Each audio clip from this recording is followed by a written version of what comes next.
এত বেশি এফোর্ট দিয়ে কেকটা মেক করার পর এভাবে কেটে ফেলতে নিশ্চয়ই কারোর ভালো লাগবে না, আমারও অতটাও লাগেনি।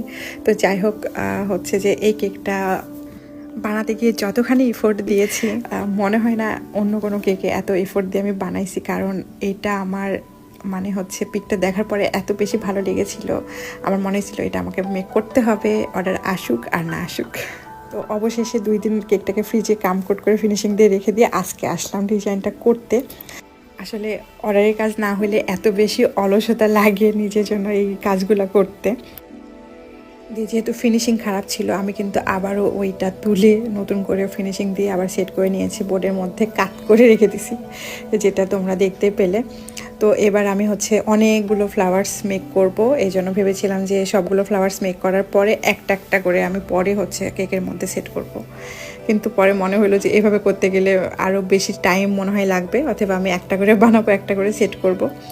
তো ফার্স্টে অনেক বড় একটা রোজ বসানোর পরে এখন চেরি দিয়ে দিলাম। তারপর যেই ইউরো কালার ক্রিমগুলো দেখতে পাচ্ছ তোমরা, সেগুলো দেখতে একটু অকার্ড লাগছিল মনে হয়, এগুলা অনেকক্ষণ মানে হচ্ছে বাইরে ছিল, হার্ড হয়ে গেছে। তারপরে আমার মনে হলো যে এগুলো তো নিচে থাকবে, হচ্ছে ইউটিলাইজ করে ফেলি, এই জন্য আসলে ওখানে দিলাম। কিন্তু পরে ওইটুকুতে কিছুই হয় নাই, আমাকে এখানে অনেকগুলা ক্রিম দিতে হয়েছে, কারণ এটার উপরে মানে ফ্লাওয়ারগুলো থাকবে, মনে হবে যে মানে ফ্লাওয়ারগুলো সুন্দর মতো পরে পরে রয়েছে এরকম আর কি। তো অনেকগুলো ক্রিম দেওয়ার পরে তো দেখো একটা একটা করে রোজ বানিয়ে দিচ্ছি, গোলাপ এবং চেরি বানাচ্ছিলাম।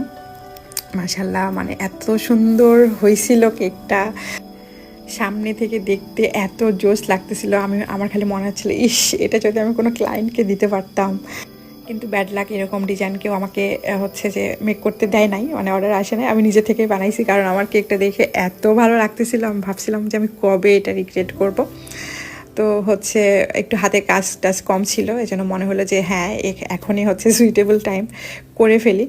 তো করতে এসে ওই তো আমার ধৈর্য থাকে না, তো হচ্ছে যে এইটুকু কাজ আমি ওই 2-3 দিন থেকে করতেছিলাম এরকম মনে হচ্ছে।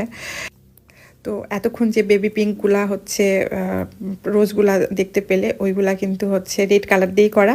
আর এবার ওই ক্রিমের মধ্যে একটু বেশি পরিমাণে রেড কালার দিয়ে এই কালারটা করেছি।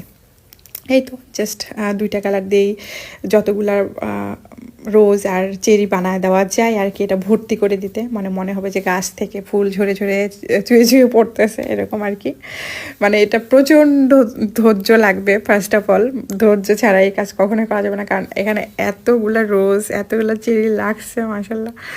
আর আমি মানে সর্বশেষে যে চেরিগুলো দেখতে পাচ্ছি, এই মানে যেগুলো বসাচ্ছি ছোট ছোট, ওইগুলা তো হচ্ছে 103 নম্বর নজেল দিয়ে করেছি, ছোট্ট একটা রোজ নজেল দিয়ে